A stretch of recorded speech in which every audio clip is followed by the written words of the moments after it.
Dentro de los programas que estamos dedicando a diferentes academias, hemos realizado uno dedicado a la Real Academia Española con su director, el profesor don Darío Villanueva.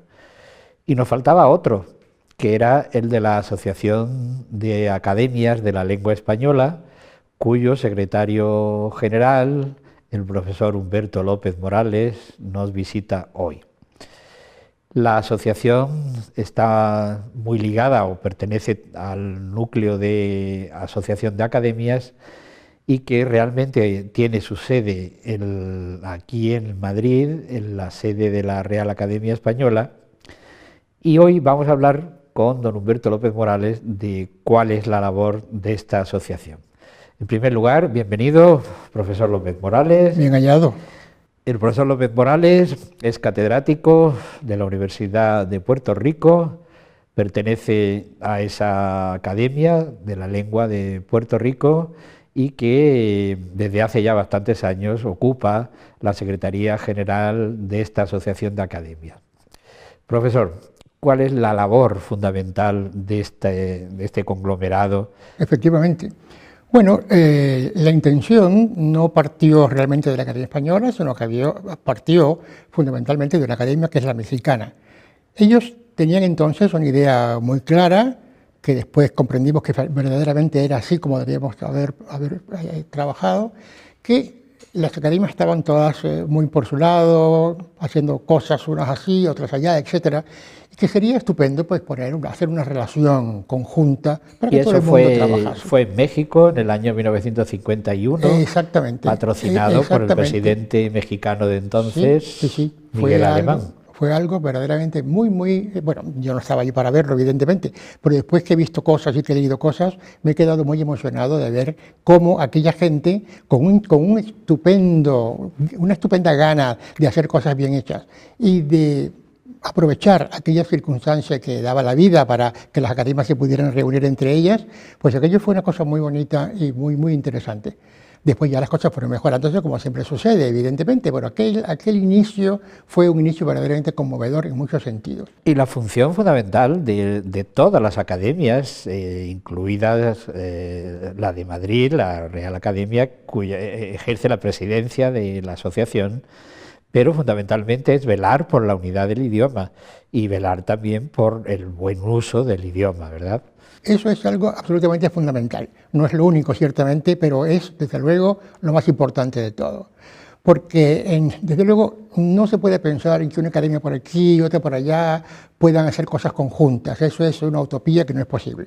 Por lo tanto, lo primero que hay que hacer es unirlas. Y eso fue lo que se hizo. No necesariamente en ese primer congreso, pero ese primer congreso fue ya la etapa inicial.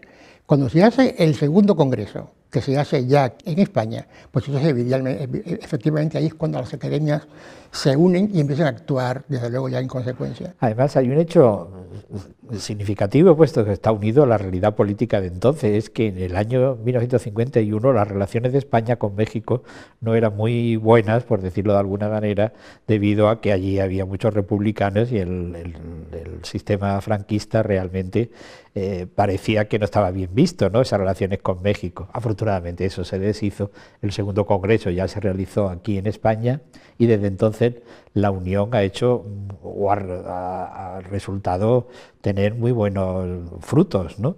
A pesar de los pesares, porque como muy bien dice usted, efectivamente la Academia Española no tuvo presencia en absoluto porque el gobierno de Franco prohibió totalmente a los académicos que viajaran a México para esto. Y claro, ese es un primer momento que a uno le sorprende y a uno le parece que será tremendo y fundamental para el próximo camino del encuentro, etcétera, etcétera. Pero sin embargo no fue así. O sea que cuando se hizo el primer congreso, que se hizo ya aquí en la Academia Española, aquello fue miel sobre hojuelas y ahí empezó realmente una especie de amor especial, ¿verdad?, entre todas las academias. Es que es lógico, puesto que si tenemos una lengua común, pues aunque haya diversidad de manifestaciones lingüísticas, ni que decir tiene que en el Río de la Plata, Argentina, no se habla igual que en México, o en México igual que en Valladolid. Pero eso es una riqueza de la lengua española, que es pero muy rica en sus diversas variedades lingüísticas, ¿no? Eso es verdad, muy cierto. Lo más importante de todos es que a pesar de que claro que hay esos pequeños desvíos de la norma general, etcétera, etcétera, todos nos entendemos estupendamente bien. Que puede que haya una palabra que nos suene raro, basta decir eso, ¿qué significa eso? Tal, tal, y ya está. Y se sigue adelante sin ningún tipo de problema. La trayectoria de las academias en cada uno de los países viene fundamentalmente después de la independencia. La primera fue ¿Cuál fue la primera la primera academia que se fundó?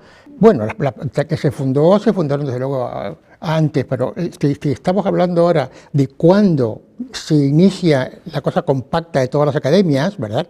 Pues se hace naturalmente cuando la Academia Española empieza a ir entrando en los lugares hispanoamericanos, en los países, etcétera, etcétera, conquistando gente, naturalmente, que estaban ya plenamente convencidos de que eso es lo que había que hacer, y efectivamente con la aquiescencia de la Academia Española, que fue incorporando a hispanoamericanos muy importantes, como todos sabemos, pues ahí eso fue naturalmente lo más importante que se hizo en ese momento. Pues dejando aparte ya una perspectiva histórica, centrémonos en cuál es la función de las academias.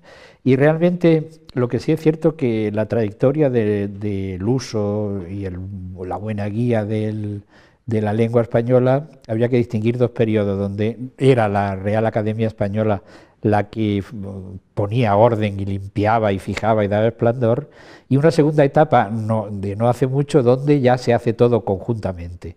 Y eso es muy importante, puesto que en España son 40 millones frente al resto, que se llega ya casi a 500 millones, donde la normativa académica viene a través de la unión que hace la fuerza de todas las academias. Y yo creo que, si no me equivoco, empezó por la ortografía. ¿Qué sucedió en el terreno de la ortografía para que hubiese La realidad es que mucha gente de los que intervinieron de primera mano en las academias americanas estaban pero súper convencidos de que desde luego en la unión estaba la fuerza y que la Academia Española podía decir A y después en otro lugar podía decir B, etcétera, y que sí no se llegaba a ninguna parte. Y desde luego trabajaron con mucho tesón y por supuesto con muchas ganas de buscar la unidad. Y eso lo consiguieron gracias a que la Academia Española bajó un poco lo que tenía que bajar y empezó a llevar gente muy importante de América, de Hispanoamérica, y ponerlos allí en sus listas. Eso fue algo muy importante, fundamental. Y de ahí ya empezó entonces a congraciarse una cosa con la otra con la una, etcétera, etcétera, y comprendieron que para vivir en consonancia, que es lo que todos queríamos, ya desde aquel primer momento, había que naturalmente hacer un esfuerzo por no pensar, no, esto es lo mío es lo mejor y es lo único que va a haber, sino todo lo contrario, vamos a ver entre todos qué es lo que puede ser mejor para todos, qué es lo que más nos conviene, etcétera, etcétera. Y fueron desde luego todos.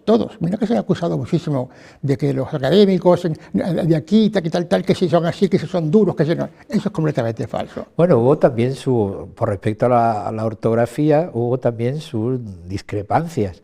Me refiero al caso particular de García Márquez, que pretendía, como ya pretendió en su momento aquí en España Juan Ramón Jiménez, hacer una ortografía de escribir como se oía, ¿no? No tuvo éxito ninguno en el terreno, puesto claro que es necesario siempre tener una normativa para esa unidad y fijeza del idioma, y que realmente pues ha hecho que esta ortografía saliese con el beneplácito de todas. Beneplácito que después se unió al de la gramática. Eso es muy cierto. Uno de los grandes méritos que merecen mucho aplauso de la Academia Española es que, llegado a un momento específico a lo largo de este siglo y medio, etcétera, etcétera, llegó a la conclusión de que las cosas o se hacían comúnmente entre todos o aquello no iba a ninguna parte. Eso fue una prueba de valentía extraordinaria de la Academia Española, porque anteriormente no había sido siempre así, en esos términos. Pero ahora ya todos estamos trabajando conjuntamente desde hace ya algún tiempo. De manera que ahora no hay el menor problema de que, ¿qué cosa tan rara? Si la Academia Española dice que esto es blanco y después viene la otra y dice que es negro, ¿qué es esto? Eso ya es absolutamente imposible. Hay mucho trabajo, por supuesto, hay mucha buena voluntad por parte de todo el mundo y sabemos todos, que no es posible tener, por supuesto, varias cosas por aquí, otras tantas por allá, etcétera. No, si queremos ser serios e ir adelante, como sí queremos, pues vale la colaboración de todos nosotros. Y el que tenga que decir, hombre, sí, efectivamente, eso no lo hablamos nosotros, pero sin embargo entendemos. O sea, no hay que poner trabas donde no hacen falta. Sí, y entonces, ortografía, gramática, unidos todos. Un tercer factor que es el diccionario, digo el diccionario general, me referiré después a los otros diccionarios, las otras tipologías, que se ha logrado a través de este trabajo de la Asociación de Academias introducir la 23ª edición del diccionario del español, ya no se llama de la RAE, sino de la lengua española. El DELE se va a llamar de ahora en adelante. Muy bien, pues en realidad la cosa ha tenido sus puntos estupendos, sus puntos más o menos álgidos, etcétera, pero todo eso ha llegado a la unión de todo el mundo, porque todo el mundo quiere evidentemente lo que sea. Ahora, que todos esos términos tengan y puedan ir al diccionario mayor es una locura que no ha pensado nadie, evidentemente, porque sería algo, ¿cómo es posible que una palabra que se utilice en un país o en una parte de un país vaya a estar en ese diccionario mayor? No, para eso está el diccionario de americanismos.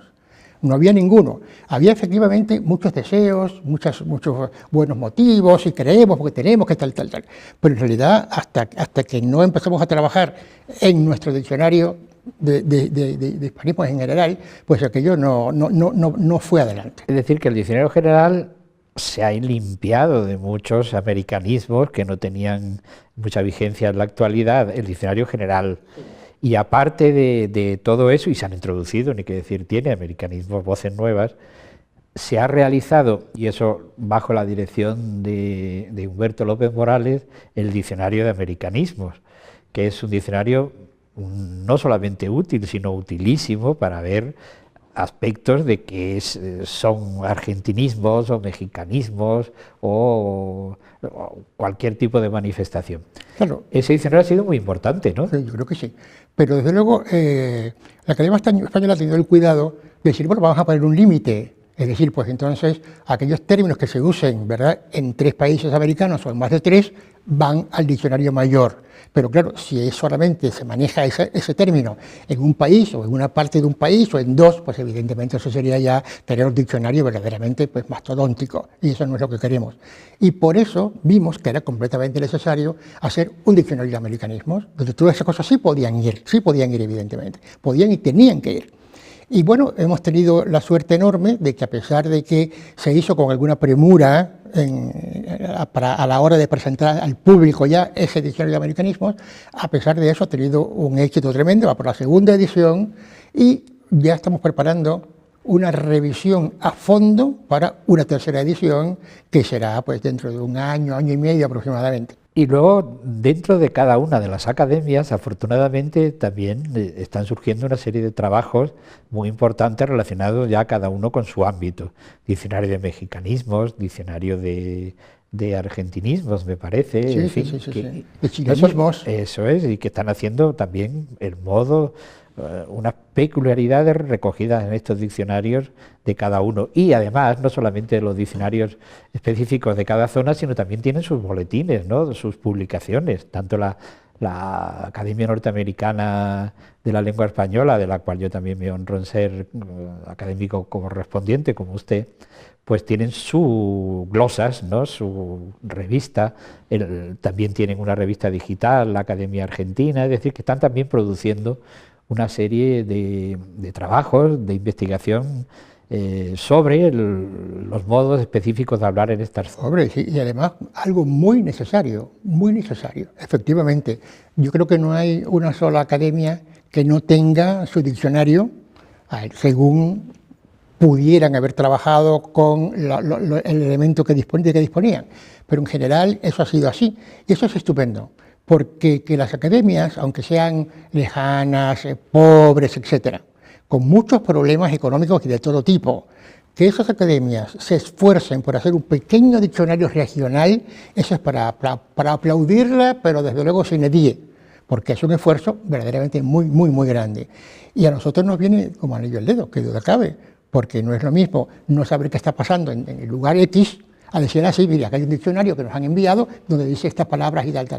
Y no solamente las academias producen sus investigaciones sobre sus modos específicos de habla, sino que también a través de los congresos, que ya van bastantes, también es un modo de reunir y de ver cómo está el estado general de la lengua española. Los congresos que estamos haciendo, que se han hecho desde hace mucho tiempo ya, son fundamentales. Son magníficos porque en la unión está la fuerza. Eso parece que se dice como una tontería, pero no lo es una verdad como un templo.